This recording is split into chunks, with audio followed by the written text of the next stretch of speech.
In this session, we're going to look at internet browser history. So the first thing we want to do is get into the Safari application, which is where most of the internet surfing will take place.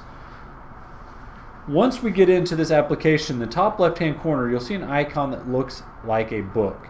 This is where history is held, and this is also where bookmarks. So we open up that little book looking icon, and here in the bottom left is where you would go if you wanted to get to your bookmarks. Here in the center, the little clock looking icon is the history, which I am currently in right now, and the glasses are where you can put items to read later if you want to. Most people don't use that, but that is one of the features that is available. So we're in the history, that's what we're focusing on here.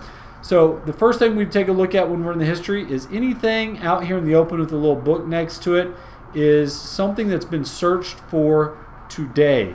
And most of these are in this particular column are Google searches, and you can see the search took place for women in WW1, and it was a Google search, and so that's what took place there. Here's one where the particular person went straight to the school website. They didn't search for it, they just went straight to Pembroke Hill, and so you can see that in here as well. So you can either see Google searches or you can see the actual websites that a person goes to directly. If you want to go back in time, you can look at different dates back in time and take a look to see what the person was doing. So I'll go back and look at that December 13th, and you can see a lot of searches were done in Google for women in World War I in this particular list. Looks like dozens of them. I can go in and look at any one of these searches and see exactly what that person went to at that moment in time.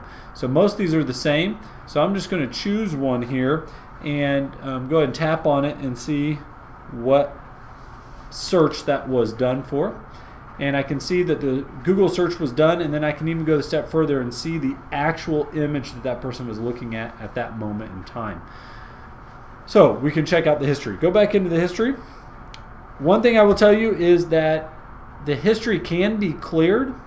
Students have signed an acceptable use policy stating that they will not clear their history.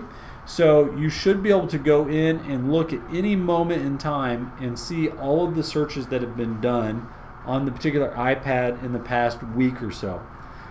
If there's nothing in there, that means that the individual has cleared the history intentionally, and that is a violation of the acceptable use policy, and we would need to know about that so we can have a conversation with that particular student and talk to them about leaving their history up there, just so we can check to make sure that they are doing appropriate things when surfing the internet.